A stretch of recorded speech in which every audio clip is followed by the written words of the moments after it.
the pen feels heavier than it should. Heavier than metal. Heavier than memory.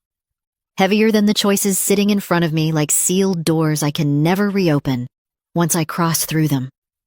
The attorney's office smells faintly of jasmine and polished wood, a scent that settles into the back of my throat the longer I sit here. Her perfume clings to the air, expensive and floral, the kind that belongs to someone who never hurries and never doubts. Papers spread across the mahogany desk between us, each page waiting for my signature as the rain outside taps against the long glass window like impatient fingers. My phone vibrates again, a small tremor on the leather armrest. The screen lights with a name I know too well. Lila, my daughter. The 43rd call this week. I have not picked up the last 42. I do not pick up this one. 3 days have passed since I heard her voice, and I no longer trust myself to hear it without losing something I cannot afford to lose. Mrs. Renison, the lawyer says gently. Her voice is steady, professional.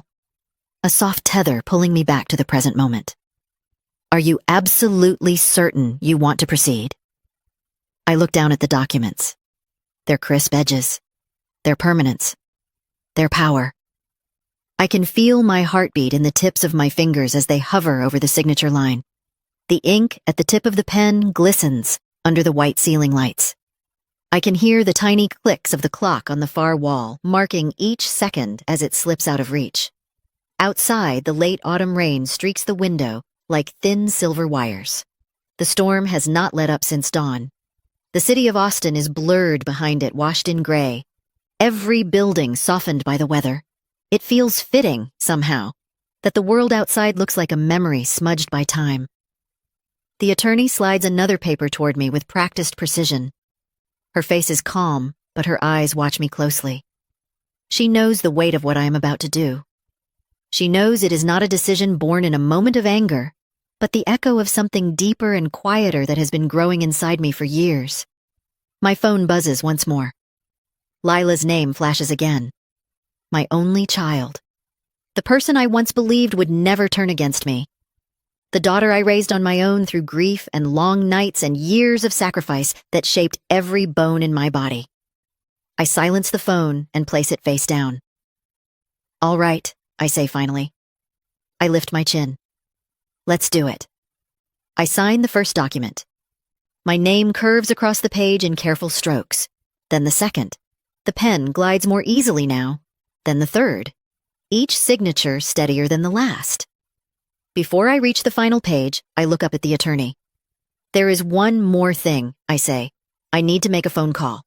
She nods and pushes her office phone toward me. The receiver feels cold in my hand as I dial the number I know by heart. It rings once. Twice. 3 times. Mom. Lila's voice bursts through the line, breathless and shaking. Mom, is that you? I look at the signed documents in front of me, at the rain, at everything I am about to change. Lila, I say, listen carefully. I am only going to say this once.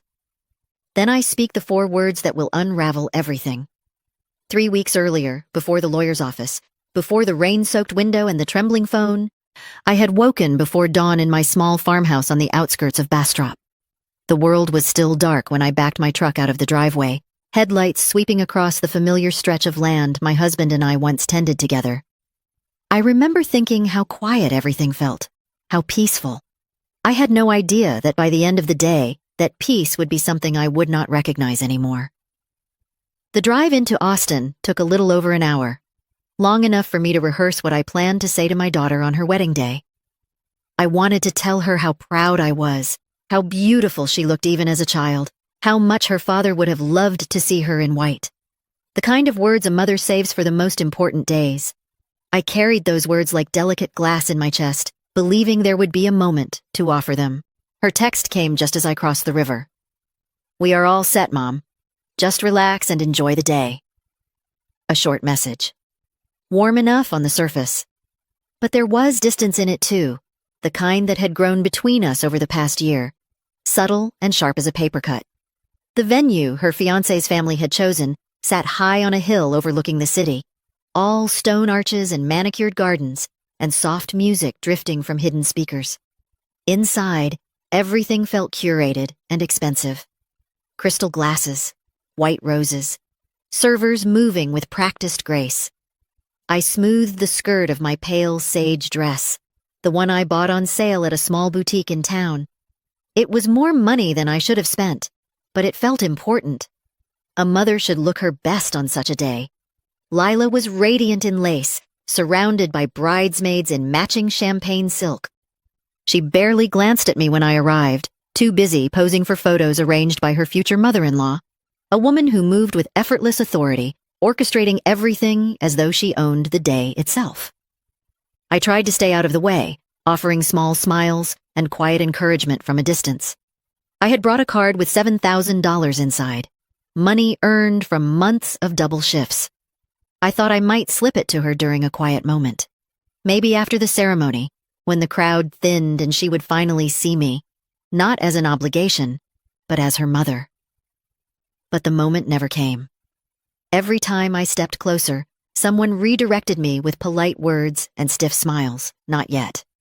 Maybe later. She is busy. She is overwhelmed. She is with the photographer. She is with the bridesmaids. She is with his family. I kept telling myself not to take it personally. It was her wedding day after all, a day full of movement and stress and attention. A day where I believed, naively, that no wound could be inflicted deep enough to leave a scar. I was wrong.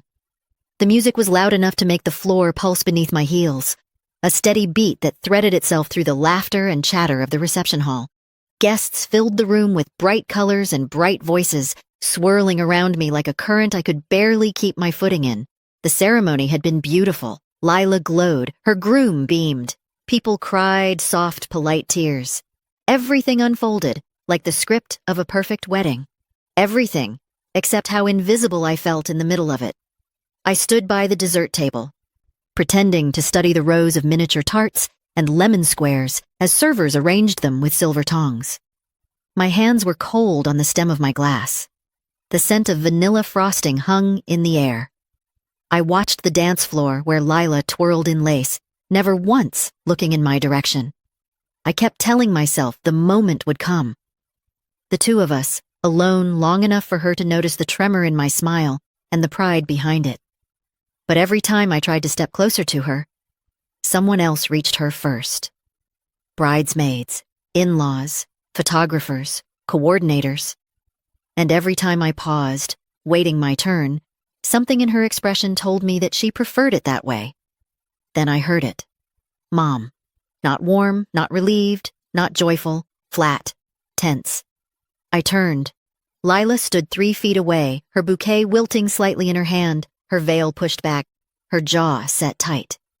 She looked like someone trying very hard to keep her composure. Lila, sweetheart. The ceremony was beautiful. You looked stunning. I barely finished the sentence before she interrupted. Mom, I need you to leave. The words hit with a coldness so sharp, it felt physical. For a second, I truly believed I misheard her. The music was too loud, the room too crowded, my ears buzzing from standing too close to the speakers. Leave? I asked quietly. Her eyes flicked away, then back, never resting long on mine. Her voice lowered, clipped. You are making people uncomfortable. People. Not her. Not even her husband. People. What people? She shifted, the lace on her sleeves catching the lights overhead. It does not matter. This is my day and I need everything perfect. There has been talk, Mom. You should not have worn that dress. It is too informal. And you were standing too close during our photos. It looked like you were trying to insert yourself. The words stung more than I expected. I had chosen the dress carefully.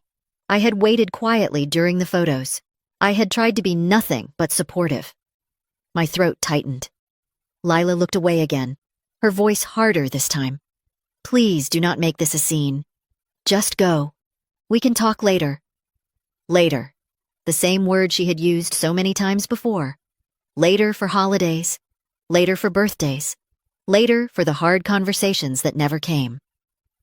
I set my glass down on the linen-draped table, the stem making a soft tap as it met the cloth.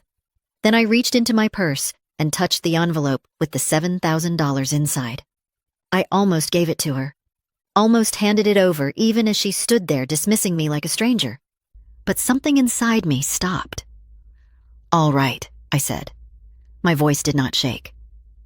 "I will go." I walked through the reception hall alone, passing faces filled with joy that did not belong to me. No one stopped me. No one asked if I was all right. My heels clicked on the wood floor like a metronome, marking the end of something I had not realized was fragile until it shattered. The sunlight outside was blinding. The hilltop wind tugged at my hair. I walked to my truck, unlocked the door with numb fingers, and looked back only once. Through the windows, I could see the silhouettes of people dancing, celebrating. Living inside a moment the bride demanded I did not belong in. I drove away without a word. The morning after the wedding began like any other morning, except for the weight in my chest that made drawing breath feel like a chore. I had barely slept. The memory of Lila's face, tight and impatient, still hovered behind my eyes the moment I opened them. I brewed coffee out of habit but could not drink more than a sip. The bitterness tasted too much like the night before. By 7:30, I was outside pulling weeds along the fence line, trying to keep my hands busy so my mind would not fracture under the pressure of what had happened. The sun was warm on my shoulders, already bright over the pasture. The earth smelled clean and damp from last night's dew. I told myself that this was grounding, that focusing on the land might steady something inside me. My phone buzzed in my pocket. When I pulled it out, her name lit the screen. Lila. For a moment, I hesitated. A foolish part of me hoped she was calling to apologize, to say she regretted how she treated me, to acknowledge even a fraction of the pain she caused. I answered. "Mom, hey." Her voice was bright, casual, almost cheerful. Like the night before had been erased. "Quick question. Can you send me the ranch documents?" I froze, hand still buried in the soil. "The ranch documents," I repeated slowly. "Yeah." She sounded breathless with excitement. "Owen and I were talking this morning, and we think your land would be perfect for a development project. His uncle is a contractor, a really successful one. He says the acreage could be turned into luxury cabins or retreats. The market is hot for that right now.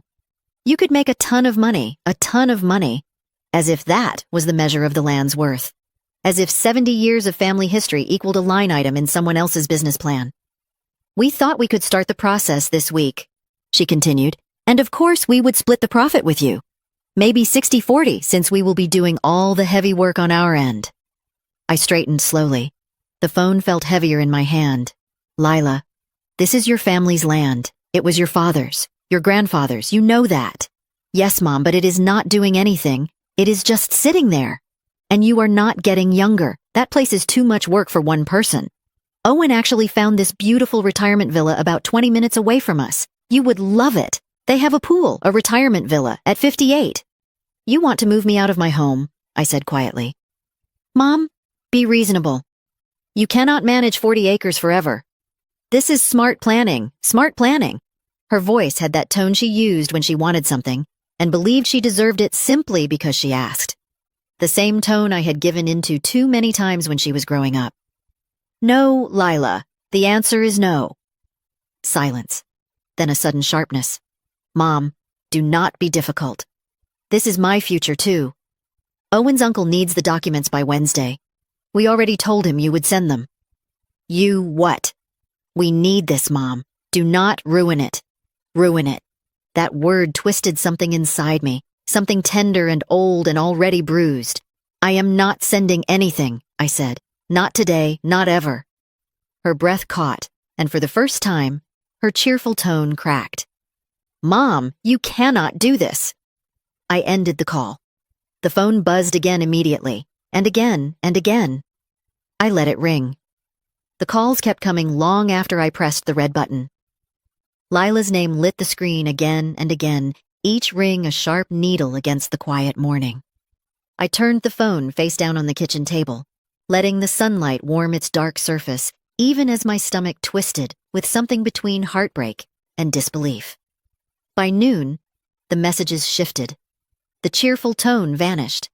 In its place were clipped commands and thinly veiled threats. You are overreacting. You are being impossible.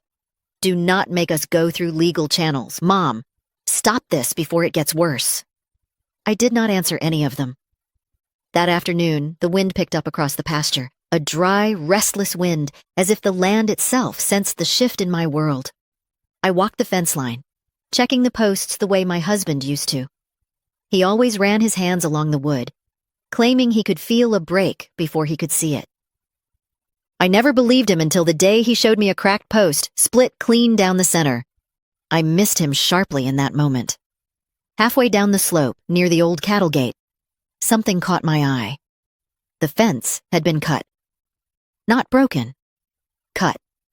Clean, deliberate incision through wire that should have taken bolt cutters. The grass nearby was flattened, as though someone had been standing there recently. Fresh boot prints marked the dirt. Large. Deep.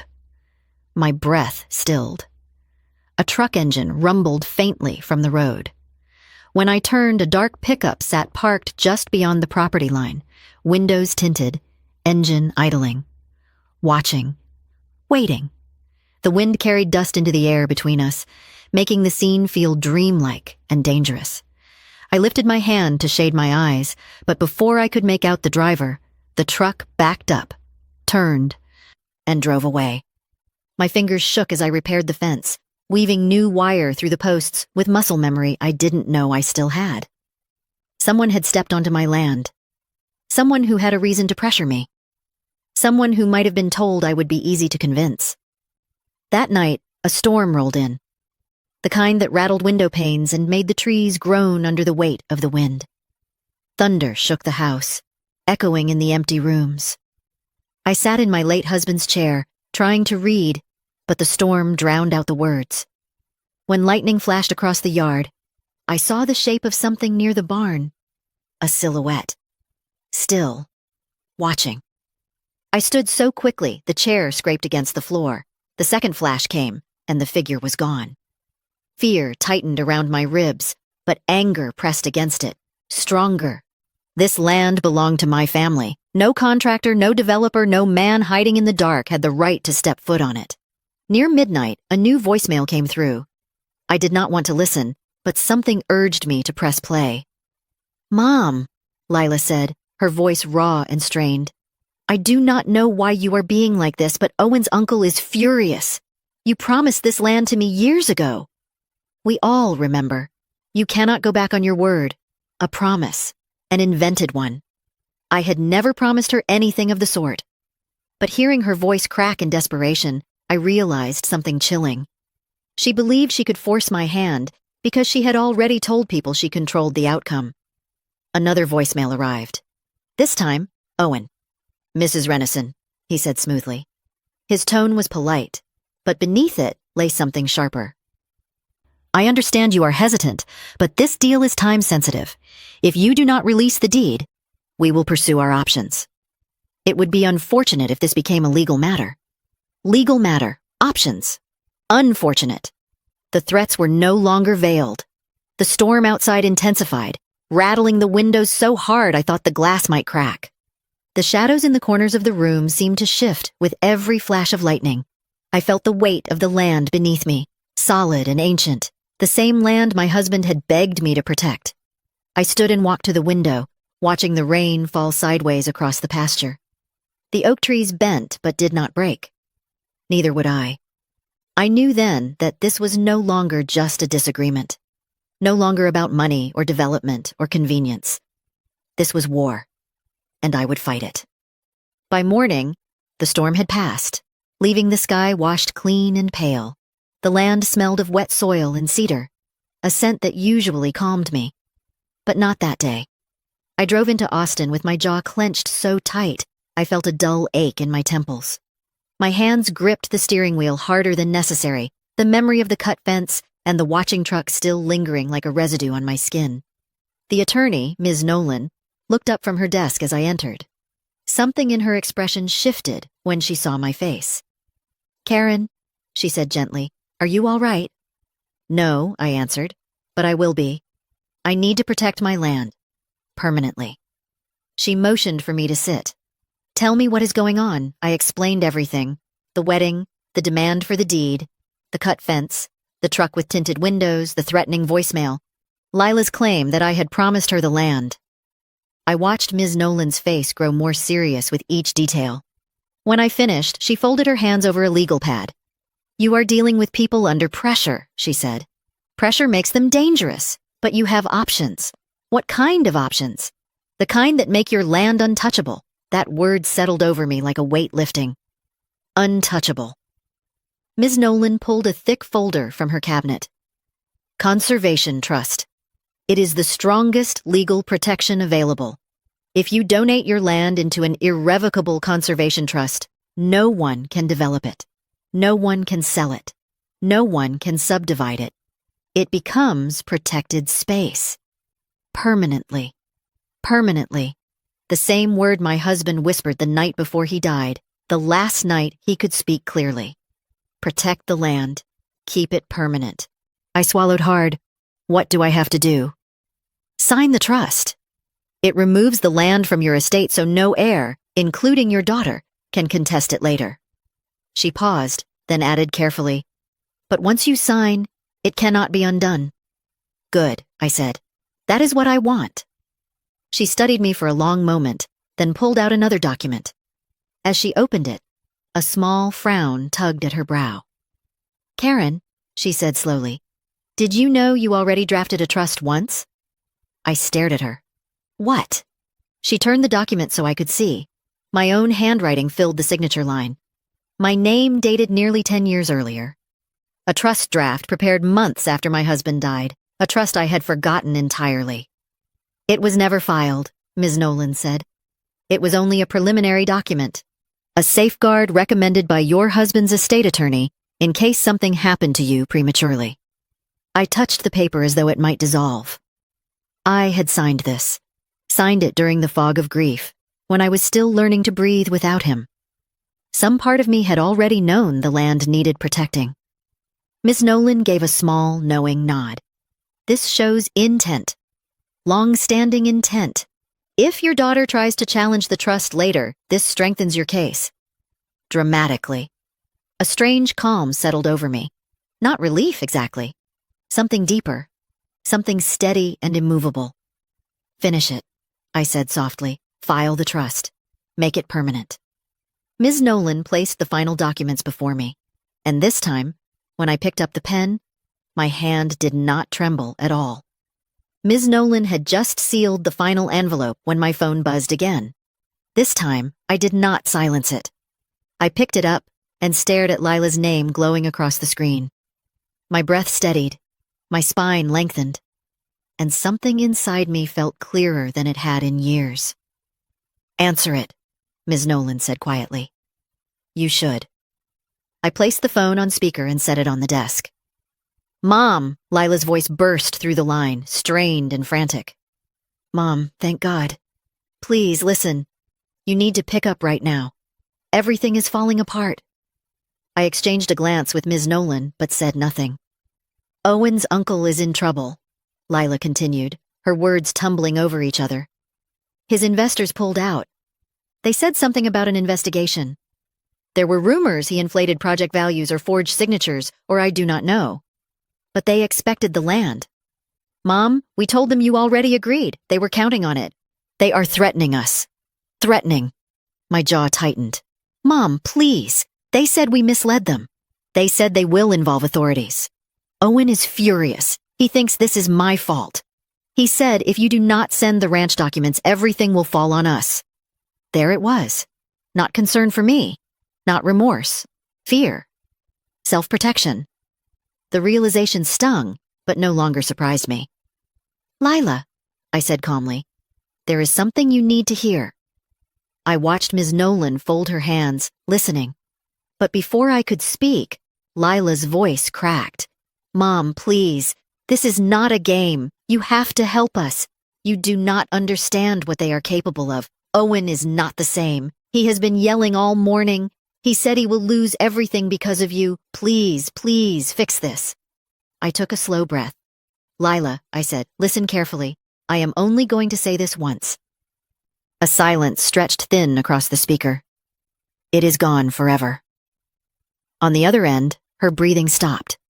The storm outside the week before felt quiet compared to the stillness that followed those words.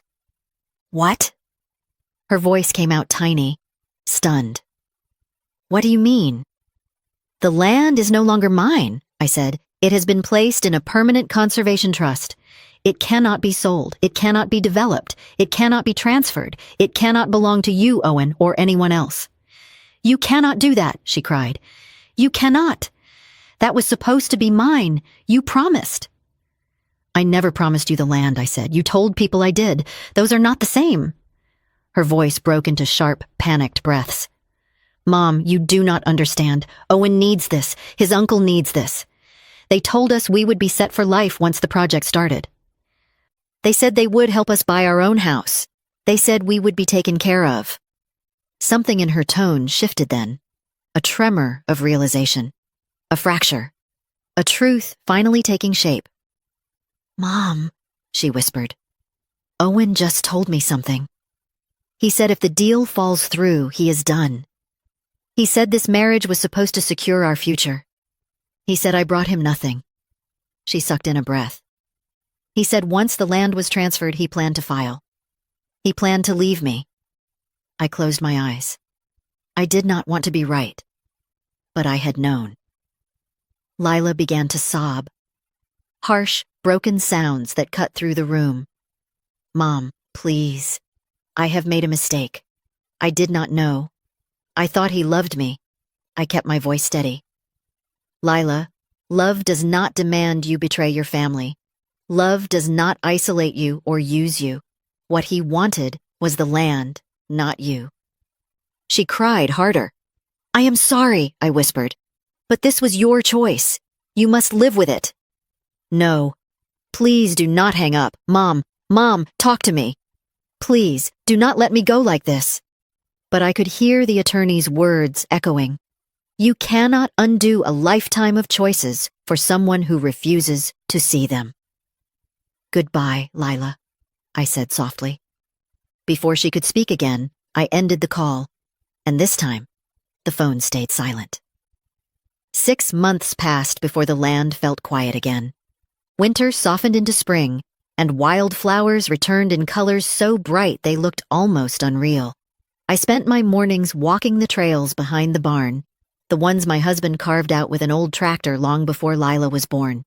The Conservation Trust partnered with local schools, and soon, busloads of children arrived each week to learn about soil, water, and oak restoration.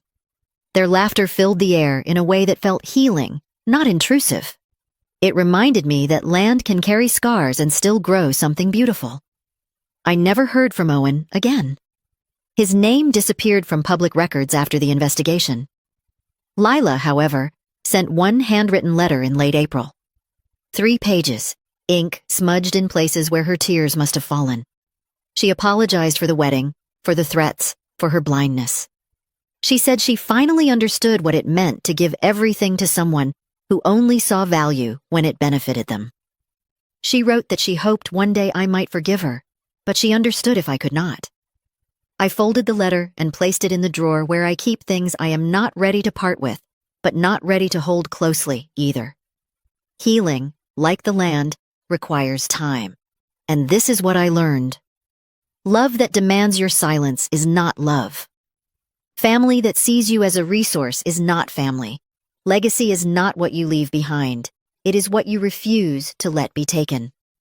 Some stories end with reconciliation. Mine ends with preservation and peace. Looking back now, I finally understand that protecting my peace was not an act of cruelty. It was an act of survival.